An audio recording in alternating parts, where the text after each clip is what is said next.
Welcome to the first video of the Web Strategy Collective. We are a group of web designers, web strategists, and operations specialists, specifically around operations and programs that help support your business. And we are super excited to bring you this new series where we talk about relevant topics related to the website and business hemisphere. And we all are interested in helping people elevate their businesses and more easily reach their business goals. So without further ado, I'll have Lauren kick us off.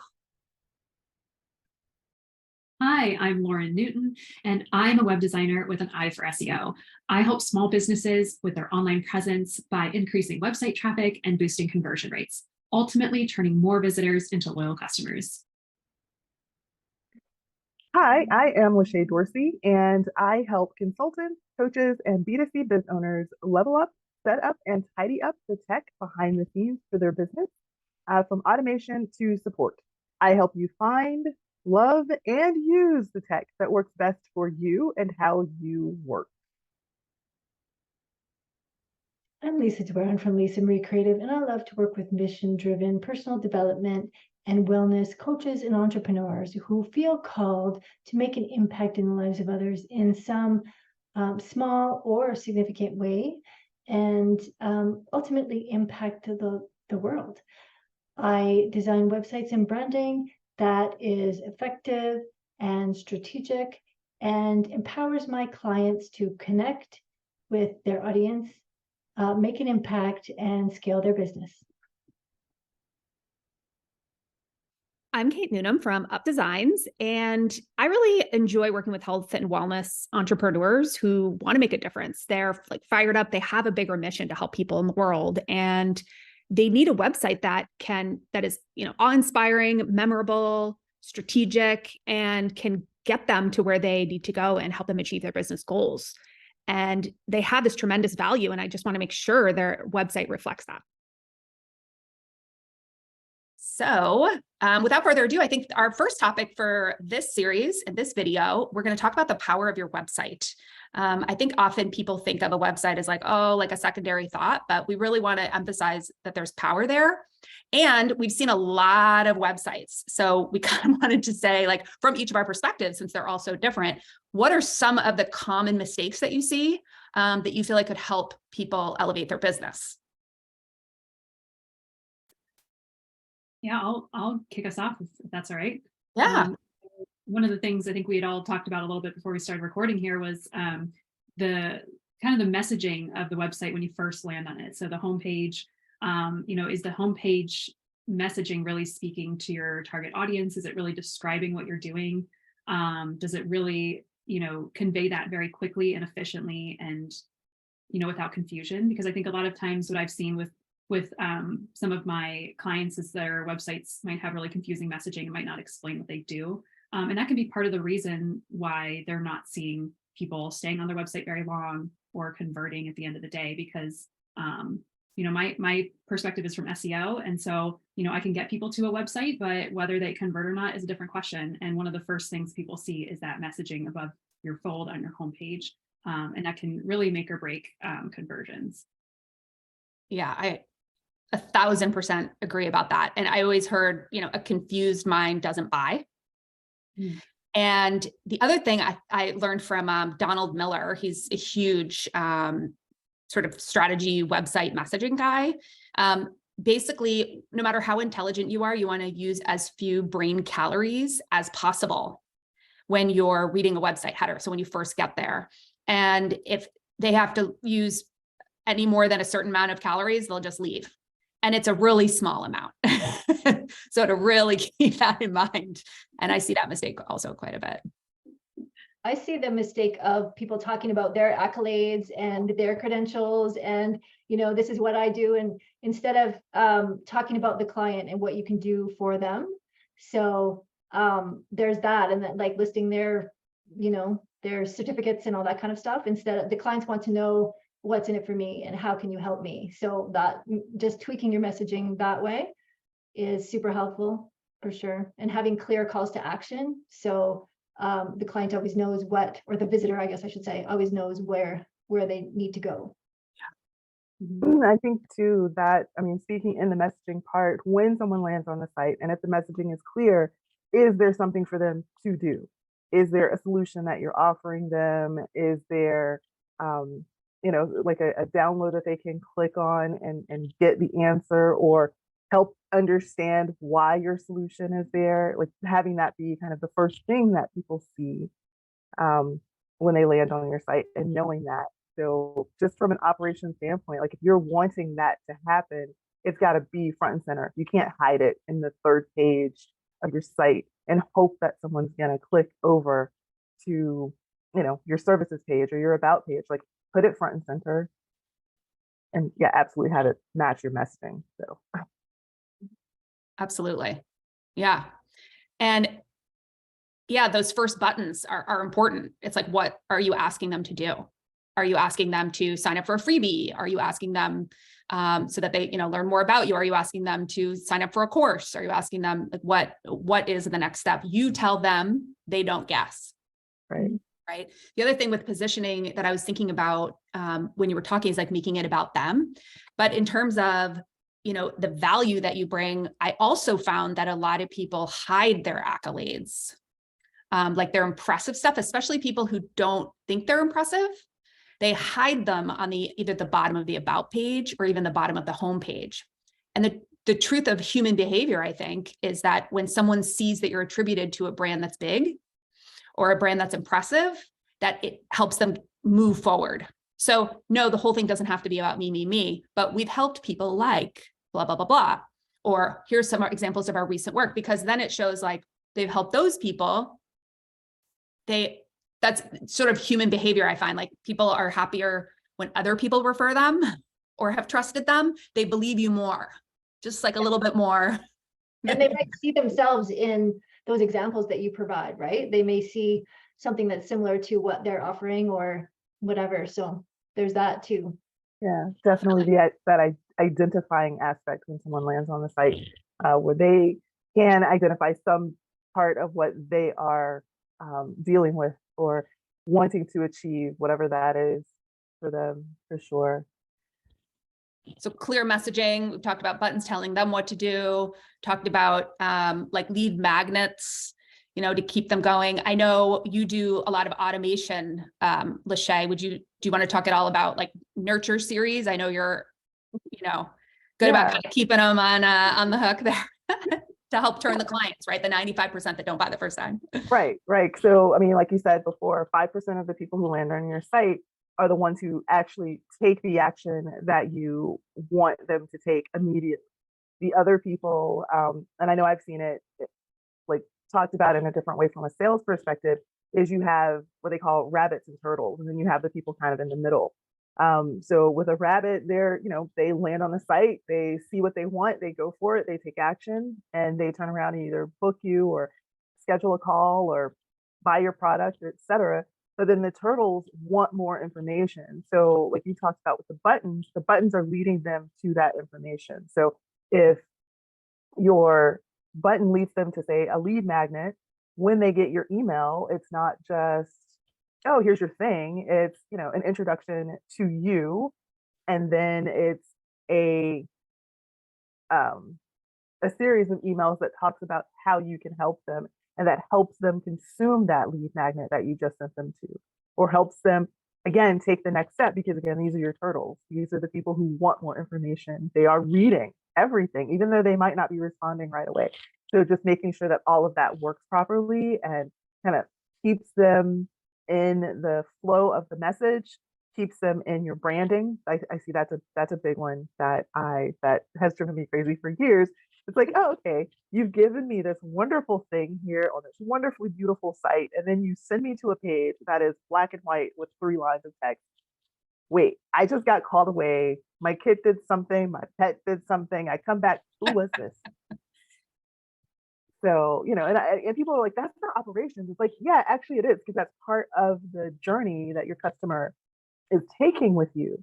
And you're not there in front of them to hold their hand. So the way that you do that is with the branding that follows them across I won't say all, because some places you can't, but as many actions as possible, that branding follows them across so that they know, oh, this was LaShae. or this was Kate, this was Lauren, this was Lisa. Or if you're not branding your name, branding your website, I mean your brand name, your excuse me. So like I know Kate is Up Designs, and when I see the hashtag go up, I know that's Kate. Like, but that Somebody. Yeah.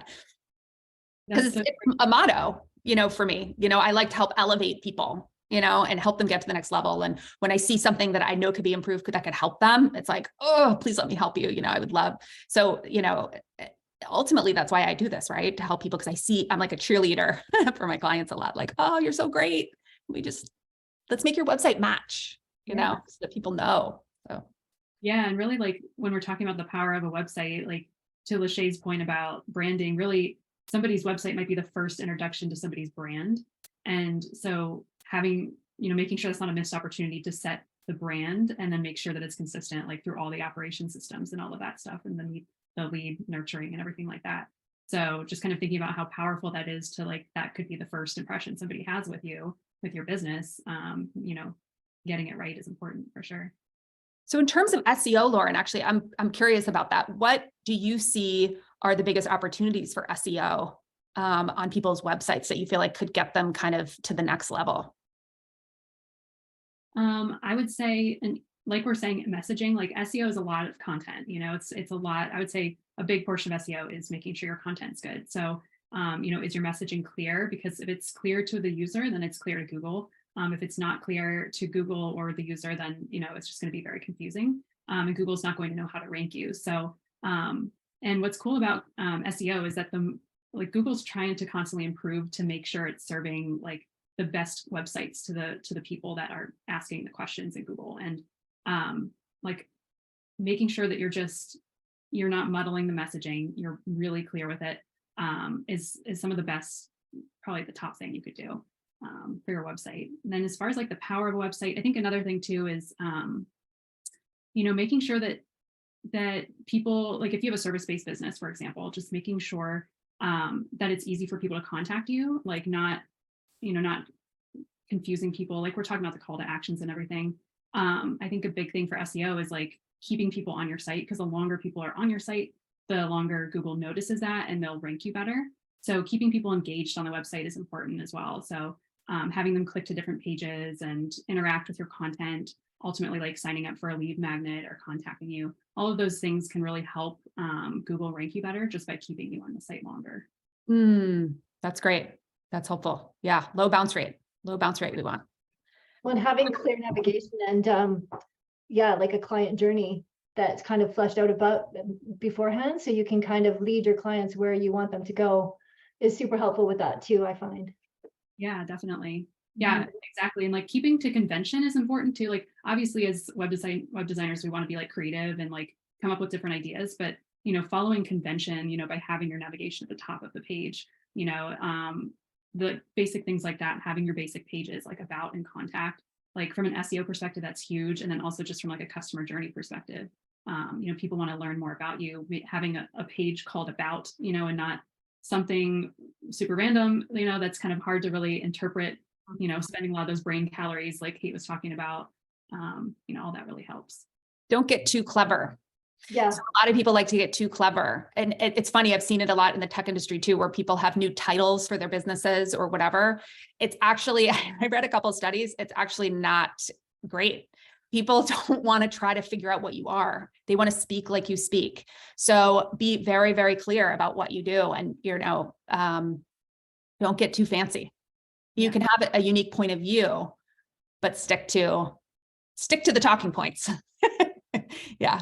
No, that's helpful. That's great. From a design standpoint, I find like if your layout is super cluttery and not clean and easy to follow, a lot of people just want to put so much information into such little amount of space, or they use like colors that don't resonate with people or don't match what it is that you're trying to do. Like color theory is, something that you need to think about in advance, and how those colors bring forth emotions in people to provoke them to stay on your site, right? Or leave. So right. Like for example, if you're trying to portray like, an exciting brand, don't use beige.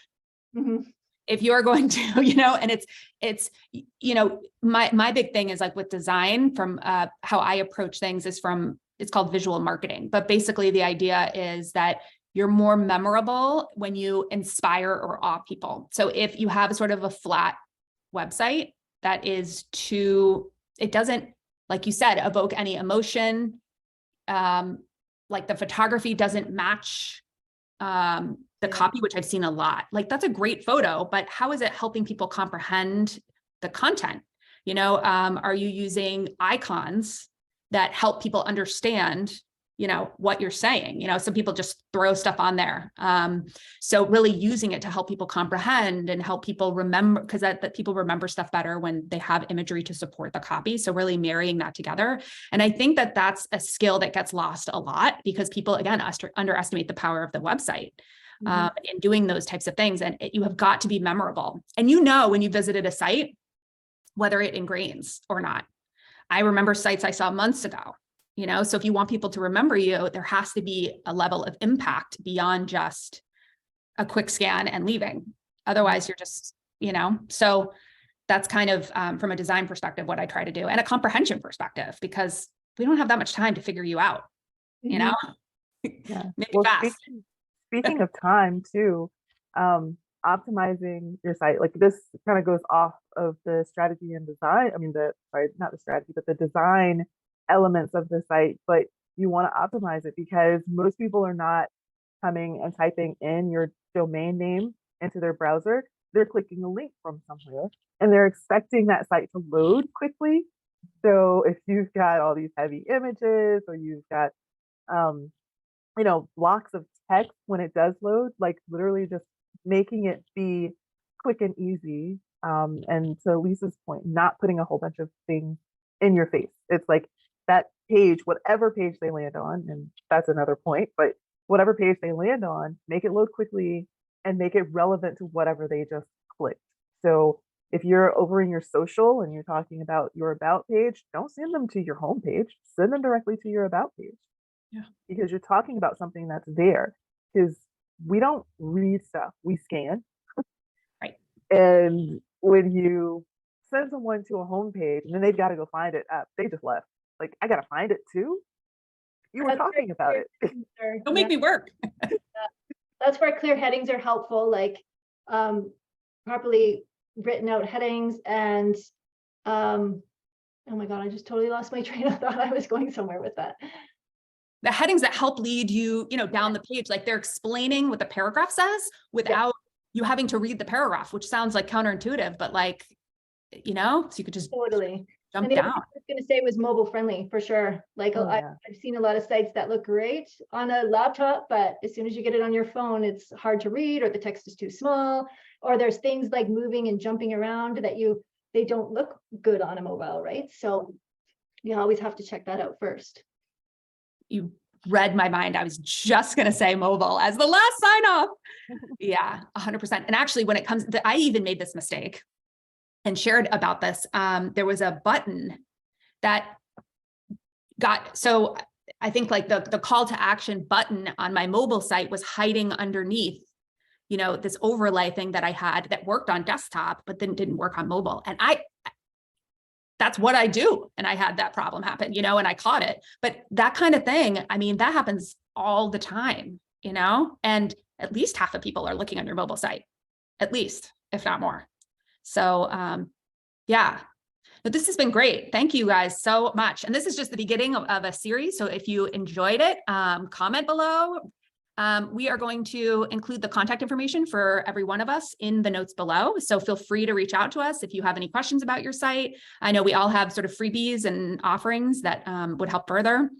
If you have any questions or want to get to know more about us, or you're a rabbit or a turtle and not a rabbit,